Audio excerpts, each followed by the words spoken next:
Hi, my name is Karen Morgan. I'm a volunteer with AARP Maryland who works on fraud abuse cases, and I'm here with Detective Brandon Mengedoht in a series of conversations that we're having about the problems and the tragedies associated with elder financial abuse.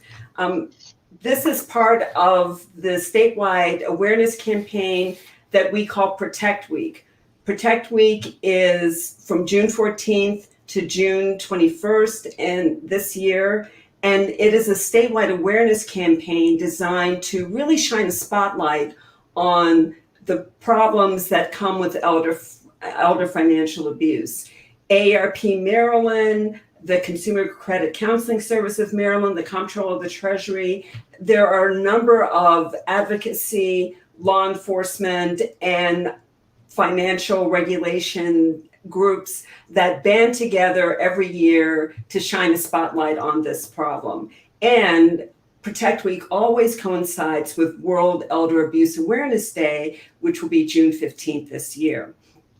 Now, let me get to our guest. Detective Brandon Mengedoht is a Montgomery County Department police officer, and he's been with Montgomery County for over 25 years and a financial crimes detective for the last 15 years. And he's also assigned to the U.S. Secret Service as a task force member, so he has wide experience in investigating financial fraud of all types. He's a member of numerous professional organizations that deal with economic crimes, and he's also president of the Mid-Atlantic chapter of the International Association of Financial Crimes Investigators. And they partner with AARP. So, Detective Mengedoht, thank you so much for taking time out of your busy schedule to come and talk with us about elder financial abuse. Yeah, it's my pleasure. I'm glad to be here and get this information out to our population, to our elder population. Thank you. So why don't you tell me how prevalent elder financial abuse is in Montgomery County, or just in your experience working with the Secret Service? How prevalent is this? Well, as mentioned, I've been on the department for 25 years, specifically doing financial crime cases for the last 15 years. I can tell you the entire 15 years of my career doing investigations, we've always had elder fraud cases. It changes all the time with the advent of more computers, more mobile devices.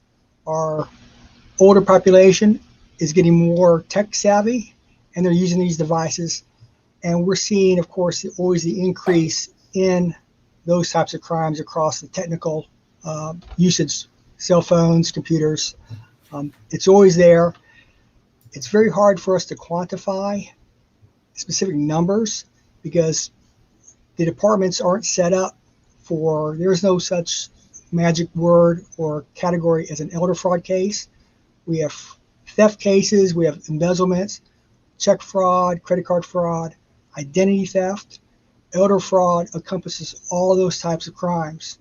So I can't tell you that we've had more elder fraud cases. We've just had cases involving financial crimes involving the elderly. And it's interesting that you mentioned that the older population's more tech savvy, because the typical stereotype is that older people aren't tech savvy at all, but they actually are pretty tech savvy. But that's kind of a double-edged sword. If you're tech savvy, you're going to have a Facebook account, or you're going to be on Instagram, and that may be great for connecting with family, but can also open you up to problems from crooks. Well, I guess they may not be tech savvy, but they're using the technology that's being provided now, and it gives a level of trust when they think that they're on their cell phone talking to somebody, that it's going to be true, when in fact, we know in most cases it's not. Right. So what are the types of suspects that you run across when you do have a financial fraud case that involves elder abuse? Sure. Basically, there's three kinds of cases. Cases involving where the victim or elder person, say, or victim, somebody that they know, a family member, a friend, a neighbor, a home health care provider. Known person, living here in Montgomery County, something happened in Montgomery County or Maryland or whatever jurisdiction you're in, it's a known party. The second case would be a party where the victim doesn't know them, but they've come to the house or they met them in some manner, such as the paving scam or the tree trimming scam or the construction utility scam. Somebody comes to the house and meets with the victim, or they meet somewhere else. So there's a face-to-face contact. The third and most prevalent and hardest to investigate are the internet, the telephone-based scams. Somebody calling you telephone, asking for money for whatever the reason is. No personal contact is ever made. So it goes from the easiest to investigate to almost impossible, very difficult, the internet-based, telephone-based scams. Right. And sometimes I know I talked to someone who was asked to get a gift card to pay for computer services, like to solve a computer problem that the person didn't have. Correct. And and they were supposed to get a gift card. So AARP is now trying to get the word out that gift cards are for gifts. They are for family and friends, not for strangers, not for people that you contract to do business with. And if you're getting a request for a gift card where you're supposed to give the number over the phone, that's a scam. That's correct. 99.9% of the time, if someone asks you for a gift card over the phone, over the internet for any reason, it's a scam. Yeah, right.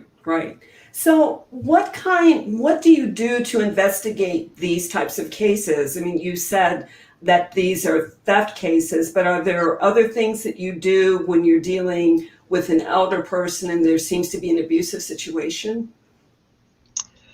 Yeah, so we partner with the Montgomery County Adult Protective Services for many of these cases. One of the issues that we have in Maryland is, again, the underlying charge is theft. Somebody is stealing your money. They're stealing your property. It's a theft charge. In Maryland, the magical age limit is 68. So if you're 68, you're considered a vulnerable adult. It doesn't mean that you've lost your facilities, you've lost your mental control. It's just an age limit that's been set that gives enhanced penalties for charges. If somebody has dementia or other mental issues that come into play, that also is an enhancement. But an individual who's 18 and they have a mental diminished capacity, they're a vulnerable adult.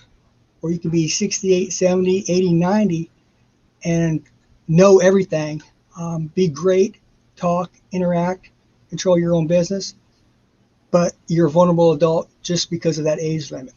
So we look at these different, every victim is a little different, and we try to determine what's going on in their case. And then we work from there. Who did they interact with? What's going on? How was the money stolen? And how can we prove this theft? Just like anything else, we have to prove beyond a reasonable doubt in court to win your case. Mm-hmm. That makes a lot of sense. So we have a question from the chat. You mentioned that scammers online, they're particularly difficult. Those types of cases are difficult to investigate. So what are some ways that we can protect ourselves from scammers online? Well, actually, it's very easy. Just understand that no government official is going to call you on your telephone and tell you that there's a warrant for your arrest, ask you to pay taxes. No utility company is going to call you and ask you to pay your electrical bill with gift cards or credit cards. Right. Anything that must be done now in a hurry, it's a scam. You can call me. I'm available to call, available to email. Before you give money out, call me, and I will tell you that it's a scam. Mm-hmm. So I do that all the time. People call the office every day, and we tell them, yes, it's a scam. It's okay to check first with somebody. Anytime somebody says it has to be done right now, it's a scam. Right. Yeah, they're hoping that you will just act without thinking. That's correct. So you can, and if you can call the police, you can also ask a family member or friend You know, does this make sense to you? And that's happened in my family too, where, a family member asked me and I'm like, I think that sounds like a scam, you know, so it definitely helps. Here's another question. Do you think that the COVID crisis has increased the number of cases of elder financial abuse that you're seeing? Again, has it increased because of COVID? I think it increases in general. As we mentioned earlier, the population is more aware of what's going on. They've been home, so the telephone is ringing more. They're on their computers or their cell phones more, but it's always going on. I think we may have heard about more complaints because people are home. And so when they get these calls and something happens and they give out gift cards to somebody over the phone or the internet, since they're home, I think they're calling us more than maybe if they were out just talking to their friends. So I think it's growing every day because the bad guys know it's very easy to get money this way. Again, a bad guy, this is their job. I sit here all day in my cubicle and I do these cases. It's my job. The bad guys, they have a cubicle.